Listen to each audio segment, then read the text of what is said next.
What it cost us? All right, okay. Wesley Clark says that John McCain is largely untested and untried. I want you to name some of Barack Obama's legislative accomplishments tonight, if you can. He has really demonstrated a surprising lack of understanding of critical issues. Al-Qaeda is going back into Iran and receiving training. I'm sorry, the Iranians are training extremists, not Al-Qaeda. I'm not going to be able to name you specific items of legislative accomplishment. Can you name anything he's accomplished as a congressman? No, I'm not going to be able to do that tonight. Well, that's a problem, isn't it? Well, well, no, I don't think it is, because I think one of the things that Senator Obama does is he inspires. The same as it would cost for about, hold on one second, but I'm glad you're fired up, though. It seems like the conversation has been up until now about the overall direction that this country is taking in terms of its philosophy toward war and foreign policy. Our military is desperately overstretched.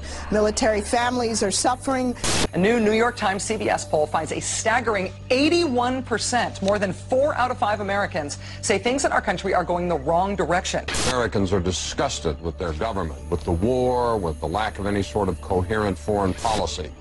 You get the sense that the country is desperate for someone to show us the way. Not the old way, not the same way, but a new way.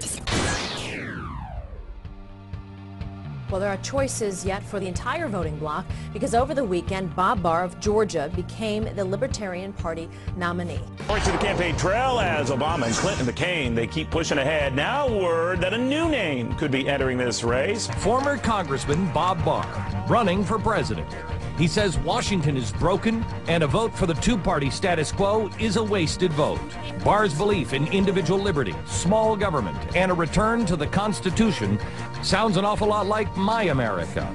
So while everybody's talking about Senator McCain and Obama, tonight I'm going to talk with presidential contender Bob Barr. Government has taken so much power and is exercising so much power over our lives that it's caused myself and I think a lot of other Americans to sit down and say, you know, let's hold on just a minute here. A new FISA bill that gives President Bush exactly what he wants, increased abilities to spy on Americans without warrants, and a level of immunity for the telecom companies who already illegally spied on Americans for him.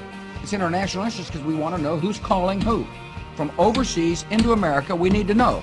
And on the transcendent issues, the most important issues of our day, I have been totally in agreement and support of President Bush. My view on FISA has always been that the underlying program itself actually is important and useful to American security. We have no leadership.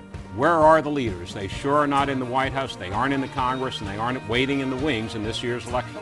President Bush has talked about our staying in Iraq for 50 years.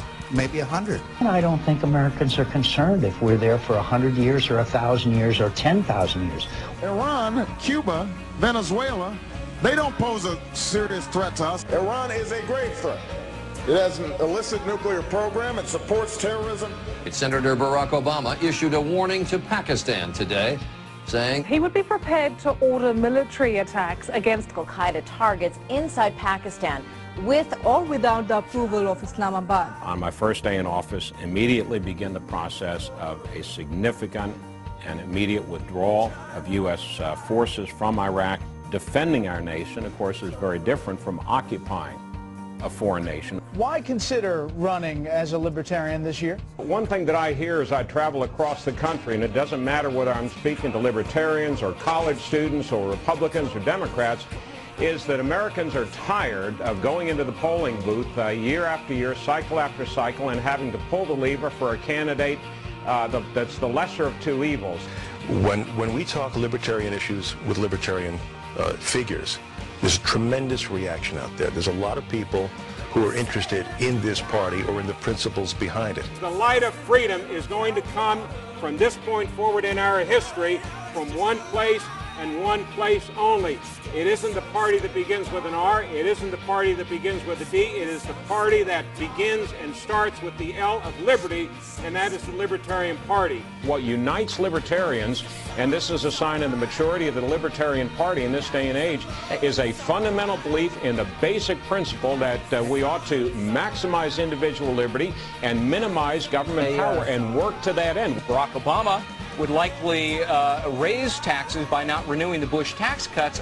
All right. You have, however, said you would favor an increase in the capital gains tax.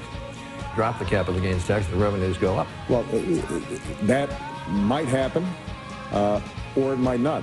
I cannot in good conscience vote in favor of tax cuts, irrespective of their size or to which segment of the population they are targeted. Because everybody's hurting, everybody's standard of living is going down as the standard of living for the government is going up. We aim to reverse that. There is much more at stake here than simply one man winning one election. What's at stake here is opening up our political system. Many blue-collar Democrats and conservative Republicans are finding is a need to start dramatically reining in big government. Neither of the two major party candidates will do that. I will.